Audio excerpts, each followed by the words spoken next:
Today we're going to discuss deepening self-awareness.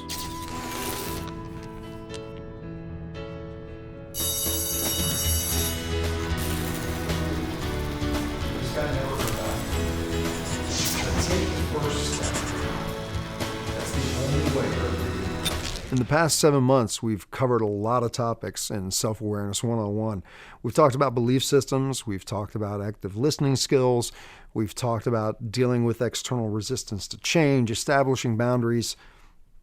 Most of the things that we've talked about have been human behavior and personal development skills and strategies.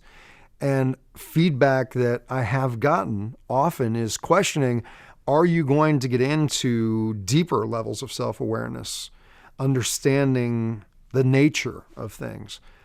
And the reason we call the course Self-Awareness 101 is that this is introductory for a lot of people. I know that when I first started my journey, if people would have given me some of those deeper meanings, it's kind of like giving collegiate level information to a kindergarten level student. But I believe that if you have been with us this far into the journey, even if you're joining us at this point in the journey, I believe you're here for a reason. And that's that you're on a journey of both personal and spiritual development. Spirituality is a word that can mean many things to many people. So let me put out that the definition I'm going to be using for this episode is your interconnectedness, your interrelationship with everything, with other people, with the planet, with the universe.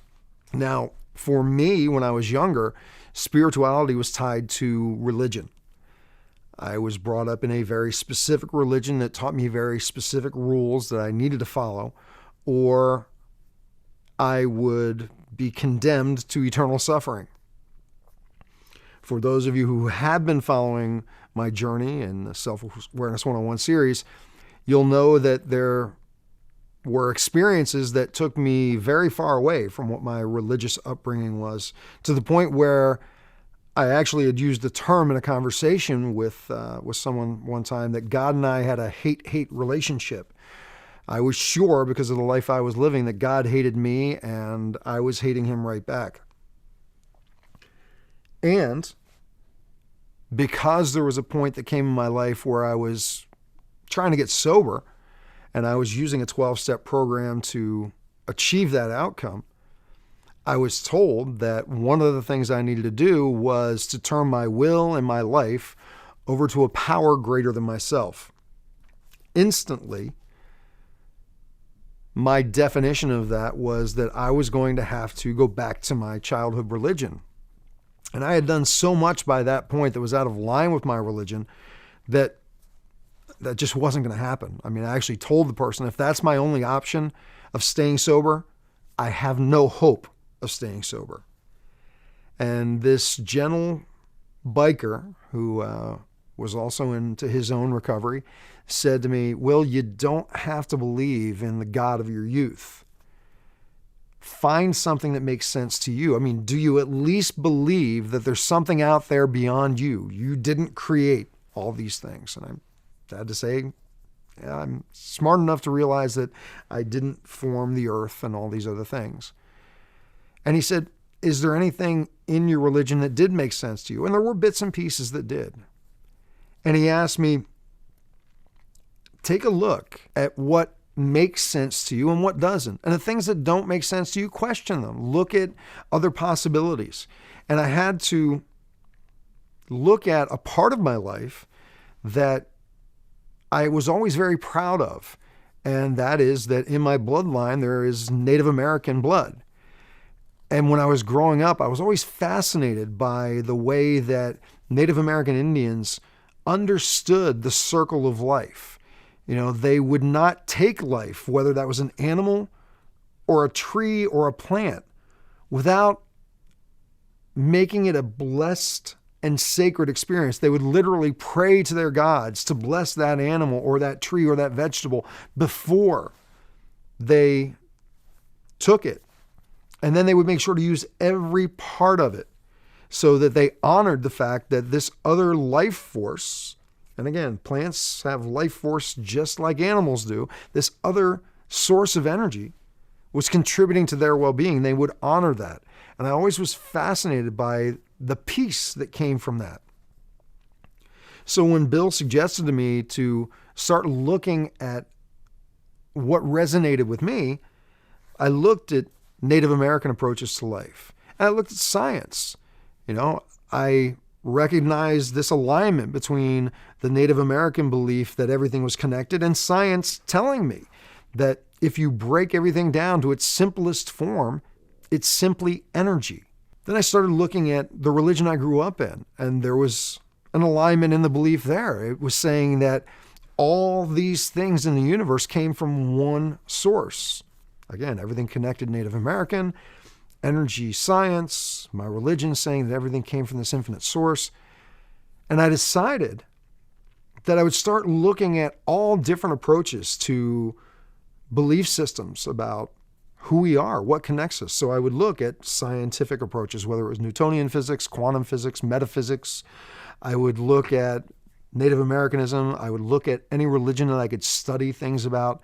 And I started looking for the common threads.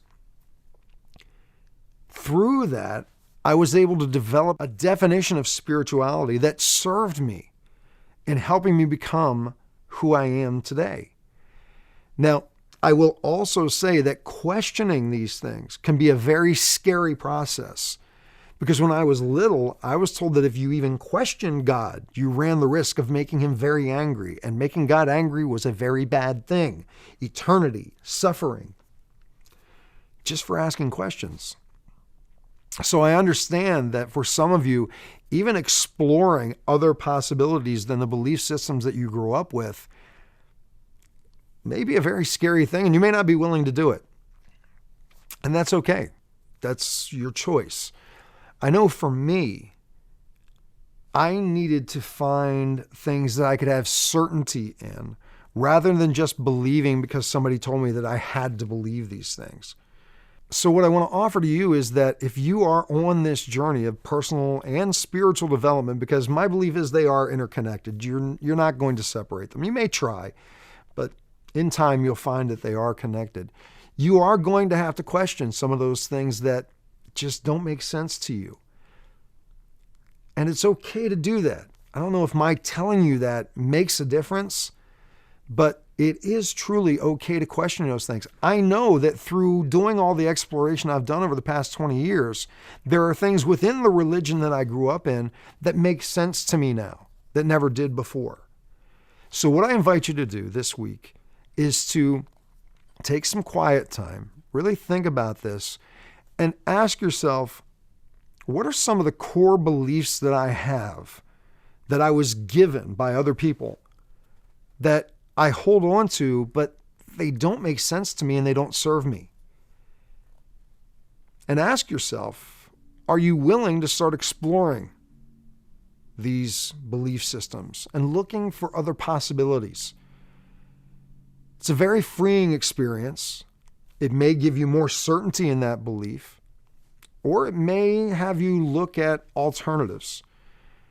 Again, we can't get into the depth that I'd like to go in this series. This is 101, but we will be addressing more things like this on the website. I thank you for your interest. I thank you for the questions. I look forward to your feedback. I look forward to connecting soon. Take care. For a transcription of the video you just watched, more videos, and related articles, visit yourdailylifecoach.com. To comment on this video, select Discussion Forums on any page of our website.